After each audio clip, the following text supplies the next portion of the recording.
हाँ, तो समविभव पृष्ठ की विशेषताएं क्या क्या होती है, इनसे भी एक ऑब्जेक्टिव टाइप के क्वेश्चंस या फिर 1 नंबर का प्रश्न पूछा जाता है।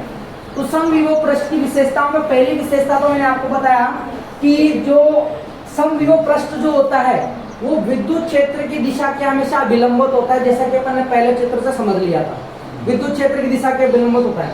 अगर अपन बिंदुवत आवेश के कारण भी जानना चाहे कि ये लंबवत होता है, बिंदुवत आवेश के कारण, तो देखो ये बिंदुवत आवेश है और मैंने आपको बताया कि इसके कारण जो विद्युत जो समविभव पृष्ठ बनता है वो गोलाकार बनता है। कैसा बनता है? तो विद्युत क्षेत्र की दिशा लंबवत जा रही है, विद्युत क्षेत्र की दिशा बाहर की ओर जा रही है। तो आपको पता होना चाहिए कि गोले के साथ में जो ये लाइन हमेशा 90 डिग्री का कोण बनाती है। कितने डिग्री का कोण बनाती है? 90 डिग्री। तो ये समविभव पृष्ठ हुआ और ये विद्युत क्षेत्र की दिशा हो, तो कितने डिग्री का कोण बना? 90 डिग्री। इसका मतलब वो लाइन बिल्कुल सत्य है, यानी विद्युत क्षेत्र की दिशा के अभिलंबित होता है कौन? समविभव।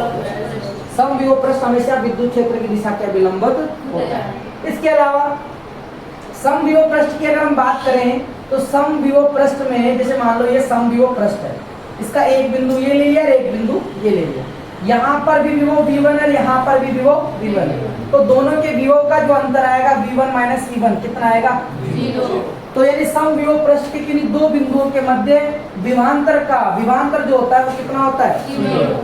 कितना होता है? 0। एक विशेषता ये होगी। इसके अलावा अगर किया गया कार्य की बात करें अपन, इसमें किया गया कार्य कितना होगा? अरे जब विभवांतर शून्य आ रहा है तो किया गया कार्य भी कितना आएगा?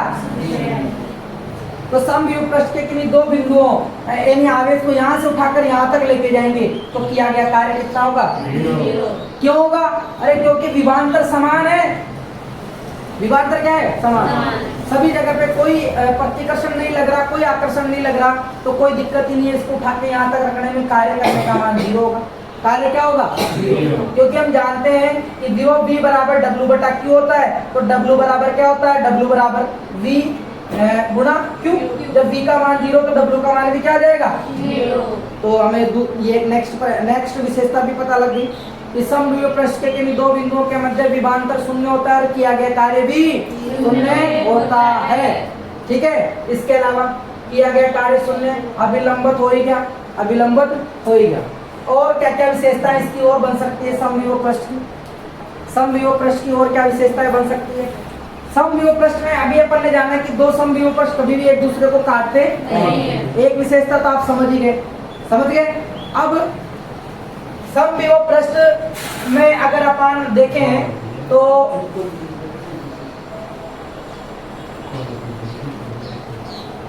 समविभव पृष्ठ, अगर ये समविभव पृष्ठ क्या है, इसमें विभव का मान V1 है, यानी दो समविभव पृष्ठ है मेरे पास, एक तो ये समविभव पृष्ठ है और एक ये समविभव पृष्ठ है। अरे मैं इसे समविभव पृष्ठ बोलूंगा क्योंकि इसके प्रत्येक बिंदु पर विभव का मान V1 है, और इसको भी समविभव पृष्ठ बोलूंगा। क्यों? क्योंकि इस पर सभी बिंदुओं पर विभव का मान क्या है? V2 V2 V2 V2। तो कहलाएगा ना, तो हमारे पास समविभव पृष्ठ कितने हो गए? 2। ये V1 वाला और ये V2 वाला, ये फर्स्ट और ये सेकंड। अब आप लोग बताओ, एक समविभव पृष्ठ से दूसरे समविभव पृष्ठ तक जाने में किया गया कार्य शून्य होगा क्या? नहीं होगा। क्यों? क्योंकि ये अलग अलग है विभव का मान, विभव थोड़ी 0 है। V1 माइनस V2 क्या 0 होगा क्या?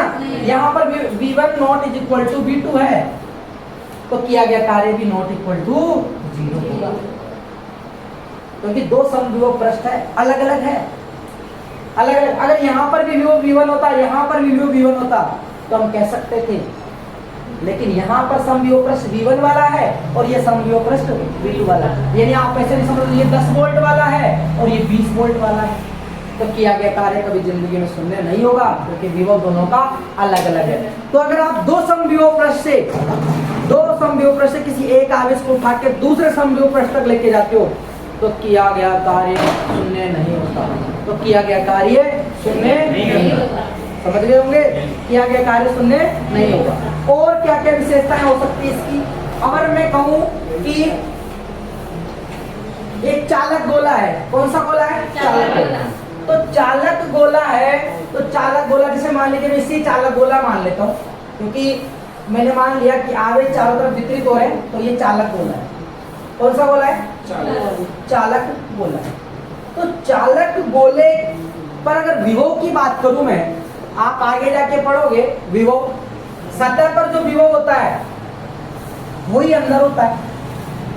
जितना विभव सतह पर होगा, जैसे मान लो सतह पर विभव भी है तो अंदर भी विभव क्या होगा, तो अगर सतह पर विभव भी है कि पूरे बिंदुओं पर विभव भी है, तो इसका मतलब ये समविभव पृष्ठ हुआ या नहीं हुआ, हो गया। तो अपन कह सकते हैं कि किसी भी चालक गोले के कारण या फिर कोई जो चालक होता है उसका पृष्ठ समविभव पृष्ठ कहलाता है।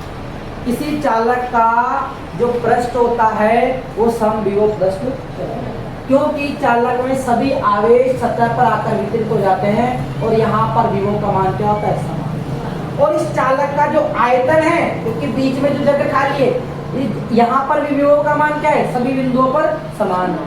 तो आयतन भी एक तरीके से समान विभव पर होता है।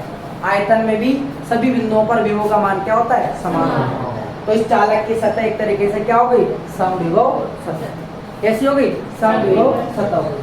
तो ये समविभव पृष्ठ की विशेषताएं हो गई कि अगर दो अलग अलग समविभव पृष्ठ और अगर आवेश को लेकर जाएंगे, यहाँ से यहाँ तक लेके जाएंगे, तो किया गया कार्य कभी भी जीरो नहीं होगा, कभी भी जीरो नहीं होगा। ठीक है, और कुछ विशेषताएं किया गया कार्य शून्य। अब अपन कुछ महत्वपूर्ण समविभव पृष्ठ बना लेते हैं। जैसे कि अपन ने समतल समविभव पृष्ठ बनाया, वो एक समान विद्युत क्षेत्र में बनाया, बिंदुवत आवेश के कारण बनाया। कैसा बना, गोलाकार बना, गोलाकार बना। ठीक है, अगर मैं ये कहूं कि मेरे पास एक क्या है, एक अनंत रेखीय आवेशित तार है। क्या है, एक अनंत रेखीय आवेशित तार, समझ, अनंत रेखीय आवेशित तार है। तो अनंत रेखीय आवेशित तार के कारण विद्युत बल रेखाएं बाहर की ओर जाएगी। इससे विद्युत फ्लक्स का मान ज्ञात करने के लिए अपन एक गाउसियन पृष्ठ की कल्पना करते हैं। और वो गाउसियन पृष्ठ क्या होता है, बेलनाकार होता है। क्या होता है, बेलनाकार। तो इस बेलनाकार के प्रत्येक बिंदु पर विभव का मान समान होगा, प्रत्येक बिंदु पर विभव का मान समान होगा। तो प्रत्येक बिंदु पर विभव का मान समान होगा, तो ये भी एक तरीके से क्या कहलाएगा, समविभव पृष्ठ। क्या कहलाएगा, समविभव पृष्ठ। तो आप ध्यान रखना, अनंत रेखीय आवेशित तार के कारण जो समविभव पृष्ठ बनता है वो बेलनाकार बनता है। कैसा बनता है, बेलनाकार बनता है। कैसा बनता है, ठीक है। कुचालक प्लेट में कहाँ, कुचालक, अगर कुचालक है तो ये तो कुचालक के कारण अलग अलग बिंदुओं पर कैसा लेगा, वहां पर भी बेलनाकार समविभव पृष्ठ ही होगा। कैसा होगा, ये वाला। ठीक है, इसके कारण अब अगर हमारे पास दो सजातीय आवेश हो, कैसे आवेश हो, सजातीय आवेश समझ तो, जिसकी प्रकृति एक जैसी, प्रकृति एक जैसी, जैसे ये भी प्लस का है और ये भी प्लस का है। तो धनावेश के कारण बल रेखाएं बाहर की ओर जाएगी, बाहर की ओर जाएगी, कहाँ जाएगी, बाहर की ओर। और इन दोनों में प्रतिकर्षण होगा तो बल रेखाएं एक दूसरे पे इसके इससे निकलकर इसके अंदर तो जाने वाले नहीं है। क्यों, क्योंकि ये तो धनावेश है, तो धनावेश के अंदर प्रतिकर्षण होगा, ये विद्युत बल रेखाएं प्रतिकर्षित होगी इनसे। क्या होगी, प्रतिकर्षित। ठीक है, ये प्रतिकर्षित होगी, समझ में आया। ये बल रेखाएं प्रतिकर्षित हो रही है, लहरदार बना दी, और सब बाहर की ओर निकल रही है। सब कहाँ निकल रही है, बाहर की ओर। ये सब बाहर की ओर निकल रही है, बाहर की ओर। अब अगर मैं समान दूरी पर ये बिंदु लूं यहाँ पे, तो एक गोला ये बनेगा। अगर यहाँ लिया एक गोला ये, यहाँ पर भी सेम ऐसे गोला बनेगा। ये तो बिंदुवत आवेश की तरह हो गया ना। ऐसे करते करते ये बड़ा गोला बनता जाएगा, बड़ा गोला बनता जाएगा। तो यहाँ पर एक शेप बनती है, धीरे धीरे बड़ा होता जाएगा। तो यहाँ पर एक शेप बनेगी कुछ इस तरह,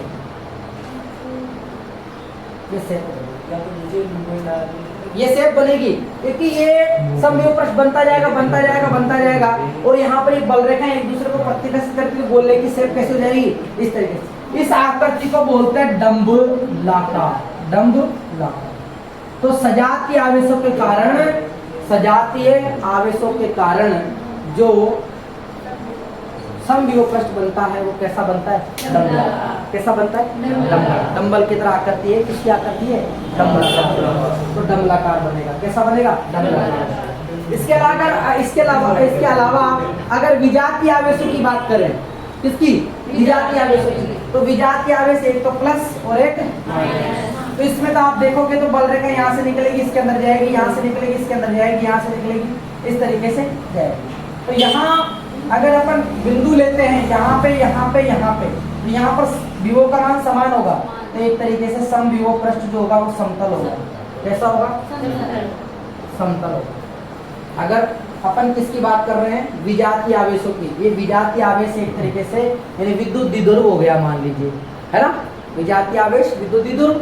तो इसके कारण जो बल रेखाएं निकलेगी वो धनावेश से तो बाहर निकलेगी और ऋणावेश के अंदर जाएगी, धनावेश से बाहर निकलेगी, ऋणावेश के अंदर जाएगी, ऐसे जाएगी। तो एक बिंदु ऐसा है, यहाँ से भी डिस्टेंस इक्वल है और यहाँ से भी डिस्टेंस इक्वल है, आवेश का मान बराबर है, तो विभव का मान यहीं पे समान होगा। यहाँ के हर प्रत्येक बिंदु पर विभव का मान समान होगा, तो एक तरीके से सम विभव पृष्ठ कैसा हो गया? समतल। कैसा हो गया? समतल। सम विभव पृष्ठ कैसा हो गया? समतल। तो आपको समझ में आ गया होगा कि सजातीय आवेशों के कारण जो समविभव पृष्ठ बनता है वो डंबलाकार आकृति का बनता है, और अनंत रेखीय आवेशित तार के कारण बेलनाकार बनता है, और विजातीय आवेशों के कारण बीच में जो बनता है वो समतल बनता है, और बिंदुवत आवेश के कारण जो बनता है वो सकेंद्रीय वृत्तों के रूप में बनता है, सकेंद्रीय वृत्तों के रूप में बनता है। ठीक है। और अगर आप किसी एक समान विद्युत क्षेत्र के अंदर समविभव पृष्ठ को आड़ा रख दो, ऐसा रख दो, आड़ा रख दोगे तो विभव का मान समान नहीं होगा और वो समविभव पृष्ठ भी नहीं होगा। जैसे एक समान विद्युत क्षेत्र है, इस एक समान विद्युत क्षेत्र में आपने समविभव पृष्ठ ऐसा रख दिया, अरे तो यहाँ यहाँ यहाँ तीनों बिंदु पर विभव का मान अलग अलग आएगा। क्या आएगा? अलग अलग अलग आएगा, तो ये समविभव पृष्ठ नहीं होगा, यह समविभव पृष्ठ नहीं होगा। समविभव पृष्ठ में से कैसा होगा? लंबवत। कैसा होगा? कैसा होगा रे? और विद्युत क्षेत्र की दिशा के लंबवत होगा, 90 डिग्री का कोण बनाएगा। तो एक बार मैं वापस से रिपीट कर देता हूँ समविभव पृष्ठ की विशेषता। पहली विशेषता हमने पढ़ी कि समविभव पृष्ठ हमेशा विद्युत क्षेत्र की दिशा के अभिलंबवत होता है। दूसरी विशेषता हमने ये पढ़ी कि समविभव पृष्ठ कभी भी एक दूसरे को काटते नहीं है। दो समविभव पृष्ठ कभी भी एक दूसरे को नहीं काटेंगे। इसका विभव V1 है, इसका विभव V2 है, तो एक दूसरे को काटेंगे तो एक जगह पे दो विभव आ गए, तो वो की संभव नहीं है। इसके अलावा समविभव पृष्ठ के किन्हीं एक समविभव पृष्ठ के किन्हीं दो बिंदुओं के मध्य विभवांतर शून्य होता है, तो विभवांतर शून्य होगा तो किया गया कार्य भी क्या होगा? शून्य होगा। इसके अलावा समविभव पृष्ठ, अगर दो समविभव पृष्ठ हमारे पास अलग अलग, तो एक समविभव पृष्ठ से दूसरे समविभव पृष्ठ तक आवेश को ले जाने में किया गया कार्य कभी भी शून्य नहीं होगा। ध्यान रखना, एक ही समविभव पृष्ठ में तो शून्य होगा, लेकिन दो में शून्य नहीं होगा। इसके अलावा और क्या पढ़ा अपन ने? हमने कुछ महत्वपूर्ण समविभव पृष्ठ पढ़े बिंदुवत आवेश के कारण, जो कि सकेंद्रीय गोलाकार होता है वक्रत्व के रूप में। और इसके अलावा अपन ने क्या पढ़ा? डंबलाकार आकृति किसके कारण प्राप्त होती है? सजातीय आवेश के कारण। और समतल विजातीय आवेश के कारण। और अनंत रेखीय आवेशित तार के कारण कैसी प्राप्त होती है? बेलनाकार प्राप्त होती है। कैसी प्राप्त होती है? बेलनाकार प्राप्त होती है। तो इस तरीके से अपन ने समविभव पृष्ठ किसे कहते हैं और समविभव पृष्ठ की विशेषताएं जान ली। तो ये वीडियो आपको कैसा लगा कमेंट बॉक्स में जरूर बताना। मिलते हैं नेक्स्ट वीडियो में। Thank you.